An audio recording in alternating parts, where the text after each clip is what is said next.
பெரம்பலூர் தொகுதியிலான மக்கள் என்ன நினைக்கிறேன்னா, எங்களுக்கு ஒரு புது தலைவர் தேவைப்படுது. இருக்கிறவங்க தமிழ்நாட்டில் வந்து ஏடிஎம்கே, டிஎம்கே, பாஜக, பாமக, தேமுதிக எல்லாம் ஒவ்வொரு கட்சியாக நாம் தமிழர் கட்சி நாம் தமிழர் கட்சியிலேருந்து ஒவ்வொருத்தராக இருக்காங்க. ஸோ இது ஒரு புது மாற்றமாக இருந்தால் ஒரு நல்லதாக இருக்கும். இங்கே வந்தால் ஒரு எல்லாருக்கும் பழைய ஆளே கொடுத்துட்றாங்களே, புது ஆள் கொஞ்சம் கொடுத்தா தானே அவங்க என்ன பண்ணுறாங்க நான் பார்க்கணும்ல, அதுக்கோசம் அந்த மற்றபடி வரும் இல்லை. எங்களுக்கு அது வந்தால் நல்லது தான், நாங்கள் ஏற்றுக்குறோம். ஒரு ஜென்ரலாகவே வந்து ஒரு மாற்றம் தேவை. இப்போ நான் ஜென்ரலாக வந்து டிஎம்கே ஓட்டு போட்டிருக்கேன், ஏடிஎம்கே ஓட்டு போட்டிருக்கேன், சுயேட்சையும் ஓட்டு போட்டிருக்கேன்.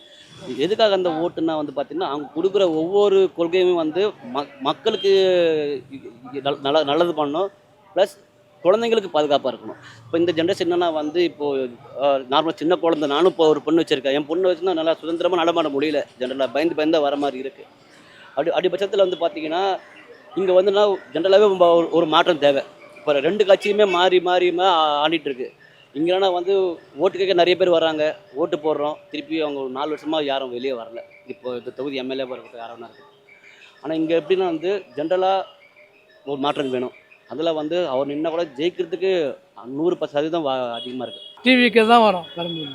டிவிக்கே இந்த சீமான் யோகா சாம்பார் அண்ணனுக்கு கொஞ்சம் போ எல்லாம் டிவிக்கு இருந்தாலும் டிவி கொள்கை எதுன்னு யாரை சொன்னார்? மோடியை சொன்னார் கொள்கை எதுன்னு.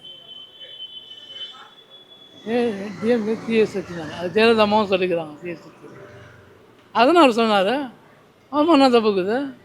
அவங்க பர்சனல் அதெல்லாம் பசங்க திரிசா பற்றி பசங்க இவங்க யாரும் நடிகர் இது பண்ணுறோம்.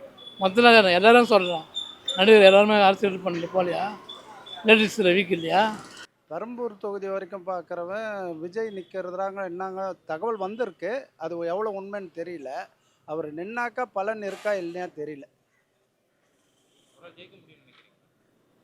இங்கே காம்படிஷன் ரொம்ப டஃப்பாக இருக்குது, அதனால் ஜெயிக்கிறதுக்கு வாய்ப்பு இல்லை.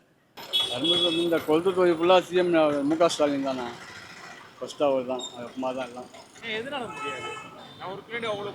இல்லை, நம்ம அவர் தோப்பார்னு நம்ம சொல்ல முடியாது. அவங்களோட இது அதெல்லாம் புரியுதுங்களா? நம்ம கான்ஃபிடன்ஸாக யாருமே சொல்ல முடியாது.